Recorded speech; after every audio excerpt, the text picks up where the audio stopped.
Con 23 minutos vamos a conversar con la señorita Fabiola Rueda, es analista legal de SUNAFIL. Hay una situación que lamentablemente, o situaciones que se presentan a diario en nuestro país en diversos ámbitos y que tienen que ver con el hostigamiento sexual. Es una forma de violencia sexual.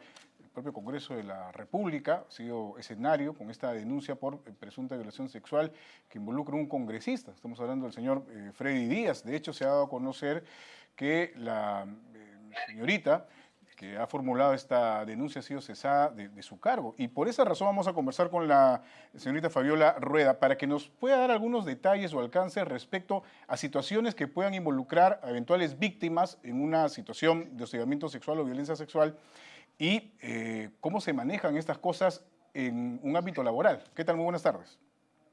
Muy buenas tardes, Jorge. Permíteme primero extender el saludo de nuestro superintendente, el doctor Víctor Loyola, y agradecer por este espacio para hablar de este tema tan importante como es el hostigamiento sexual en los centros de trabajo. Efectivamente. Bueno, supongo yo que deben tener ustedes mapeado por lo menos un registro de casos o denuncias respecto a estos temas en SUNAFIL, o en todo caso, ¿cómo se procede? Sí, mira, en lo que va del 2014 hasta el 2022, la SUNAFIL ya ha realizado 1.099 inspecciones en materia de hostigamiento sexual. Ujú. En lo que va del 2022 ya se han realizado 310 fiscalizaciones y solo en el 2022 las multas por estas materias ya ascienden a más de 700.000 soles. Entonces, no hay que restarle la importancia que tiene el hecho de que aún existen conductas de esta naturaleza en los centros de trabajo. Y hay que recordarle a los empleadores que nos están escuchando que su deber es garantizar y fomentar espacios de trabajo seguros para los trabajadores, teniéndose sobre todo en cuenta que el hostigamiento sexual en el ámbito laboral en cualquier otro ámbito es una forma de violencia para la víctima que está, pues, no, contra la que se está ejerciendo estos Usted actos. menciona 310 fiscalizaciones, se refiere a denuncias en lo que va del 2022 nada más.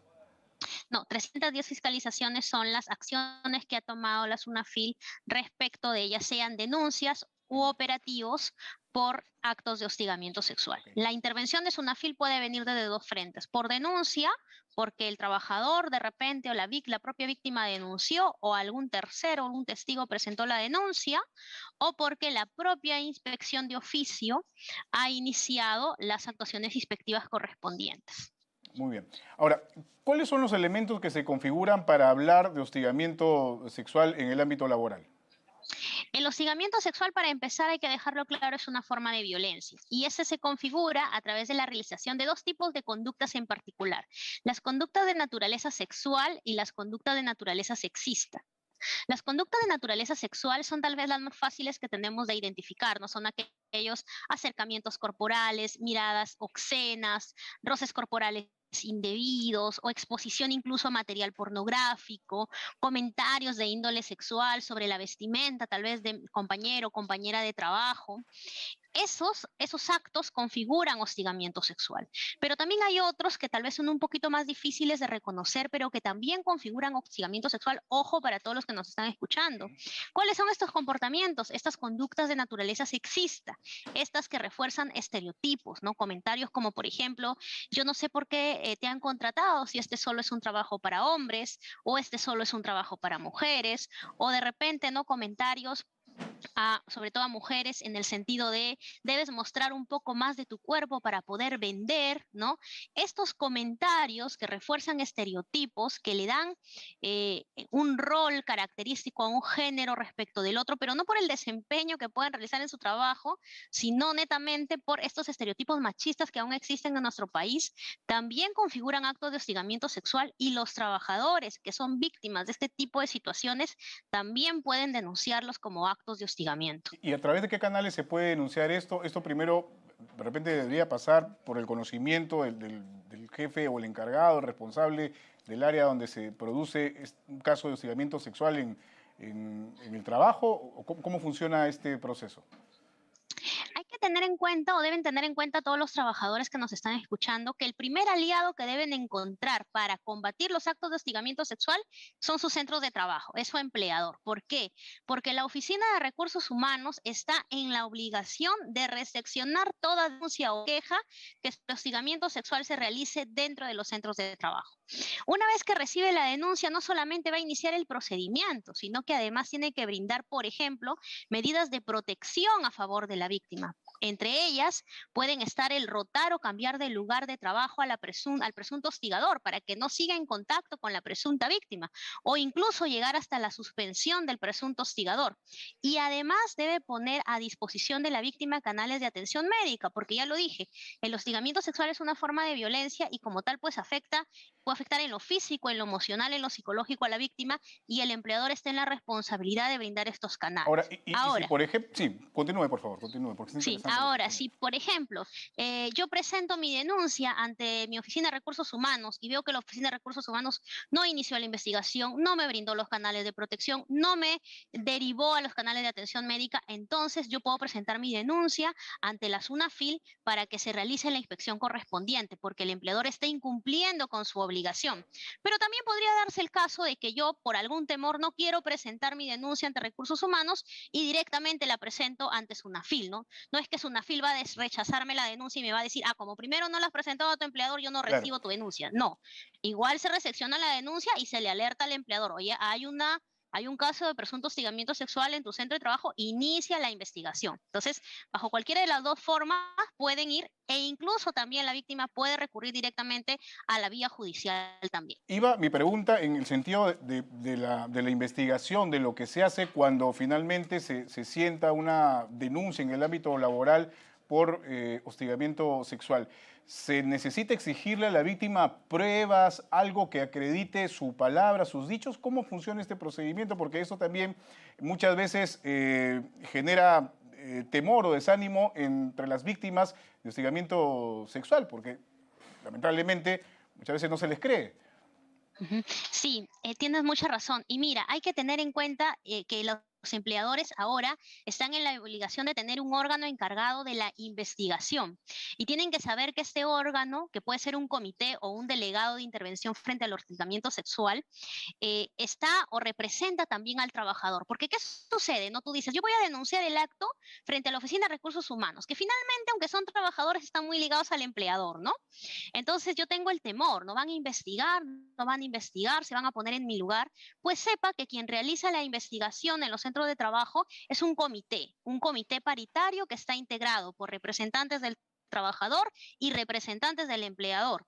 ¿Cuándo las empresas deben tener comité? Cuando tienen de 20 a más trabajadores. Si tienen menos de 20 trabajadores, deben elegir un delegado entre los trabajadores. Entonces, esta investigación la realiza cualquiera de estos dos órganos, según corresponda, y tienen que valorar, claro está, el testimonio de la víctima o del testigo, si es que un tercero presentó la denuncia, pero finalmente la denuncia no puede ser desestimada, ojo, por el solo hecho de que la única prueba sea la declaración de la propia víctima, Ujú. ¿no? Porque como tú lo dices, a veces es muy difícil y la propia naturaleza del acto, ¿no? Imaginemos un hostigador sexual que quiere hostigar sexualmente a alguien, lógicamente va a buscar que el acto suceda cuando no hay testigos, ¿no? Entonces, no se puede rechazar la denuncia por el hecho de que la única prueba sea el testimonio de la víctima. Y de allí la importancia del empleador de cumplir con sus obligaciones preventivas. ¿Cuáles, por ejemplo? Capacitar a mis miembros del comité o capacitar a mi delegado, porque en él va a estar la responsabilidad de investigar los actos. Yo lo voy a capacitar, por ejemplo, en aprender a valorar una prueba, en Ujú. aprender a valorar un testimonio, en aprender a no revictimizar a la víctima si necesita entrevistarla, ¿no? Entonces, la función, las obligaciones que tiene el empleador ahora son muy importantes con relación a las Claro. materias de hostigamiento sexual. Ahora, ¿qué pasa si, por ejemplo, una persona es víctima de hostigamiento sexual, denuncia el caso y finalmente es separado de su trabajo, de su centro de labores? ¿Se puede hacer esto? O sea, despedir a una persona que denuncia hostigamiento sexual. ¿Cómo se debe actuar en esas circunstancias? Ujú. Hay que en cuenta que se encuentra prohibido expresamente el despido hacia una persona que ha presentado una denuncia por actos de hostigamiento sexual. Ujú. ¿Por qué? Porque de probarse que el despido o incluso la no renovación del contrato, para quienes tienen contrato a plazo fijo, e incluso la no renovación del contrato tuvo por motivo la presentación de la denuncia, este despido deviene nulo. Entonces esa persona, esa víctima puede recurrir al Poder Judicial para que el Poder Judicial determine que en efecto ese ha sido el motivo, se determine que ese despido es nulo y la víctima pueda pedir incluso la reposición a su centro de trabajo o la indemnización correspondiente. Pero la protección en sí es esta, ¿no? Hay una prohibición de despido por el hecho de que el denunciante o la víctima denuncie y además esta protección frente al despido nulo no solamente se queda en la víctima, sino que también va más allá, también protege al testigo. Si yo he servido como testigo a favor de la víctima y me despiden, ¿no? También me alcanza esta protección frente al despido nulo, porque el empleador puede argumentar muchas razones para despedirme, pero si finalmente se logra acreditar que el despido, el trasfondo del despido fue la denuncia que yo presenté siendo la víctima o el haber colaborado con la víctima como testigo, también me protege y devendría, insisto, en un despido nulo. Ahora, ¿hay algún canal, digamos, directo de SUNAFIL que esté a disposición de aquellas personas que sean víctimas de hostigamiento sexual? Sea el caso, por ejemplo, de que no quieran denunciar el hecho a través de su empleador y quieran hacerlo directamente a SUNAFIL. ¿Hay alguna línea, alguna página, algún teléfono? Sí, nosotros tenemos 2 canales de atención para cada situación. Si yo soy una persona que quiere interponer una denuncia, lo que tengo que hacer es ingresar a la página web de SUNAFIL, www.gov.pe/SUNAFIL, a la opción denunciar incumplimientos de una empresa privada, y allí a través de ese aplicativo muy práctico van a poder presentar su denuncia. ¿Bien? Ahora, si yo quiero hacer una consulta porque de repente no me queda claro, no sé en qué situación estoy, quiero que me orienten mejor respecto de lo que estoy pasando o respecto de lo que he podido evidenciar en mi centro de trabajo, tenemos canales de absolución de consultas. Tenemos 2 líneas telefónicas, la central telefónica 01-390-2800, opción 1, o la línea gratuita 0800-16-872. Y además también contamos con un canal virtual para la absolución de consultas alojado también en nuestra página web. Pero además, y ya que estamos, ¿no? Somos parte también del sector trabajo, tienen que saber que la víctima, la persona que es víctima de actos de hostigamiento sexual, también puede recurrir a la línea 1819 para orientación legal o incluso acompañamiento psicológico Muy bien. por parte del servicio Trabaja sin Acoso del Ministerio de Trabajo. Bien, muchísimas gracias. Importantes aclaraciones que ha formulado esta tarde. Muy amable. Buenas A tardes. ustedes, muchísimas gracias. Hasta Buenas luego, tardes. gracias. Fabiola Rueda, analista legal de SUNAFIL. Son las 4:35 de la tarde. Amigos, vamos a hacer una pausa.